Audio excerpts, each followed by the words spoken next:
സഹോദരങ്ങളെ അസ്സലാമു അലൈക്കും. നമ്മളെ ഉത്ബുദ്ധ കേരളം ഇന്ത്യയിലുള്ള മറ്റുള്ള എല്ലാ സ്റ്റേറ്റുകൾക്കും മാതൃകാവുന്ന രൂപത്തിൽ നമ്മുടെ കേരളത്തിനെ പച്ച പിടിപ്പിക്കാൻ ഏകദേശം 10 ഉപദേശങ്ങൾ. ഒന്നാമത്തേത്, നമ്മളെ നാട്ടിലെ 100-ലേറെ വരുന്ന പുഴകളിൽ നിന്നും മണൽ കോരാൻ യഥേഷ്ടം അനുമതി കൊടുക്കുകയും അത് ഡിപ്പാർട്ട്മെൻറ്റിൻ്റെ ഒരു ഗസറ്റഡ് ഉദ്യോഗസ്ഥ മുഖാന്തരം അത് സിമൻറ്റ് ചാക്കാക്കുന്ന പോലെ 50 കിലോൻ്റെ ചാക്കാക്കി അത് ഒരു ചാക്കിന് ഡിപ്പാർട്ട്മെൻറ്റിലേക്ക് ഇത്ര പൈസ എന്ന കണക്കിൽ ചാക്കാക്കിയിട്ട് കണ്ണമാന ഷോപ്പുകൾ മുഖാന്തരം സപ്ലൈ ചെയ്യുക. അപ്പോൾ ചില്ലറക്കാർക്ക്, ആവശ്യക്കാർക്ക് ചെറിയ ചെറിയ റിപ്പയറിങ്ങിന് 1 ചാക്കും 2 ചാക്കും ഒക്കെ എന്താവും ഉപകാരത്തിന് കിട്ടും. അതുപോലെ പിന്നെ കണ്ടമാന ആളുകൾക്ക് ആ മണൽ പുഴയിൽ നിന്നും കോരാനും അത് പ്ലാസ്റ്റിക്കിന് ഉപയോഗപ്പെടുന്ന രൂപത്തിൽ അതിലെ കല്ല് വേർതിരിക്കാൻ വേണ്ടി മെഷീനിലിട്ട് അരിക്കുക. ആ കല്ലുകൾ നമുക്ക് പൗഡറാക്കി കഴിഞ്ഞാൽ അതിന് മണലിനെക്കാളും എത്രയോ റേറ്റാണ് മണലിലെ കല്ല് പൊടിക്കുക പൗഡറിന്. അതും ഡിപ്പാർട്ട്മെൻറ്റിലേക്ക് വരുമാനമാക്കി എടുക്കുക. പിന്നെ നമ്മളെ പിഞ്ച് മക്കൾ സ്കൂളിലേക്ക് പോകുമ്പോൾ ഈ തെരുവ് നായ്ക്കളെ ശല്യം 10,000-കണക്കിന് ആളുകൾക്കാണ് ഒരു വർഷത്തിൽ തെരുവ് നായൻ്റെ കടിയേൽക്കുന്നത്. ആ നായകളെ കംപ്ലീറ്റ് നമ്മളെ ഫോറസ്റ്റിനോട് ബന്ധപ്പെട്ട ഏരിയയിൽ കൊണ്ടുപോയിട്ട് 10-20 അടി ഹൈറ്റും 10-20 അടി വീതിയുള്ള കൂടാക്കിയിട്ട് നാട്ടിൻപുറത്തേക്ക് ഫുള്ള് ബ്ലോക്ക്, ഫോറസ്റ്റിൻ്റെ ഭാഗത്തേക്ക് ഡോറ് തുറന്ന് വെച്ചുകൊണ്ടുള്ള കൂട്ടിൽ നായനെ പിടിച്ച് നിക്ഷേപിക്കുക. നമ്മളെ നാട്ടിലെ മാലിന്യങ്ങൾ കംപ്ലീറ്റ് ആ നായകളെ ഫോറസ്റ്റിനോട് ബന്ധപ്പെട്ട ആ ഭാഗത്ത് കൊണ്ടുപോയി തള്ളുമ്പോൾ നായകൾക്ക് എന്തായി ആ വേസ്റ്റിൽ നിന്നും ഭക്ഷണം കഴിക്കുക. നല്ല നായൻ്റെ മൂത്രം, അതിൻ്റെ മലമൂത്ര വിസർജനം ഫോറസ്റ്റിലല്ല വളമായി മാറും.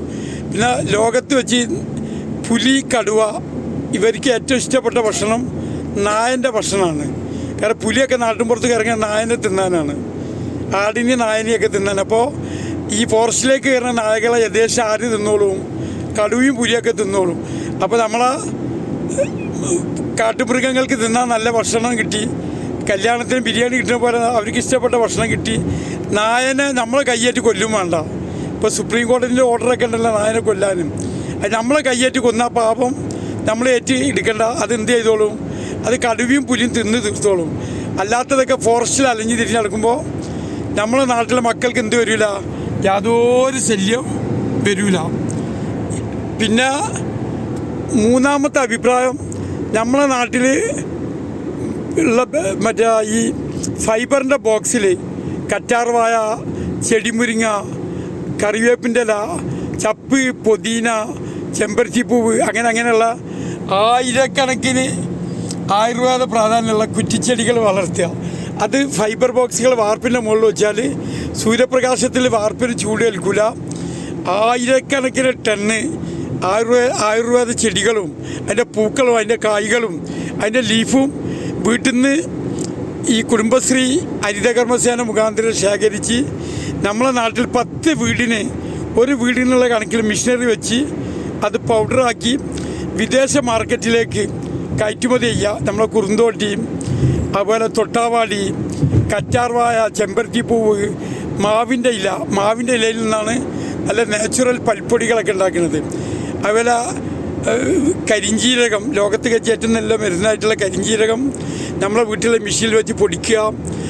പിന്നെ അതിൽ നിന്ന് കിട്ടുന്ന എണ്ണ ഒക്കെ വിദേശ മാർക്കറ്റിലേക്കും നമ്മളെ നാട്ടിൽ ക്യാൻസർ വരാതിരിക്കാനും നമ്മളെ പൗരന്മാർക്ക് ശരീരത്തിൽ പ്രതിരോധം തീർക്കാനും വേണ്ടി കരിഞ്ചീരക ഓയിൽ ഇന്ത്യൻ മാർക്കറ്റിൽ വിൽപ്പന ചെയ്യുകയും 200 രാഷ്ട്രത്തിലേക്ക് കയറ്റുമതി ചെയ്യുക. അങ്ങനെ കോടിക്കണക്കിന് രൂപയുടെ ബിസിനസ് നടത്തി നമ്മളെ നാടിനെ ആരോഗ്യപരമായിട്ടും ബുദ്ധിപരമായിട്ടും പച്ചപ്പിലും സമ്പദ് സമൃദ്ധിയിലേക്ക് എത്തിക്കാൻ വേണ്ടി ഈ ഉപദേശങ്ങൾ നിങ്ങൾ സ്വീകരിക്കുക.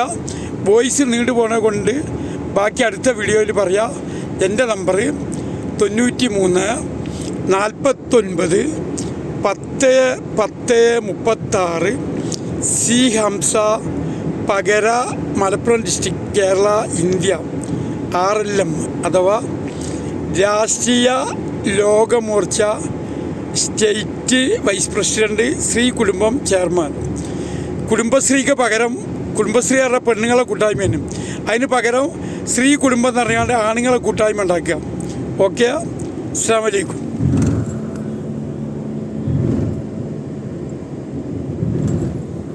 ഇത് വീട്ടിൽ സതീശനാക്കുള്ള ഗ്രൂപ്പൊക്കെ നട്ടു കൊടുക്കുന്നത്.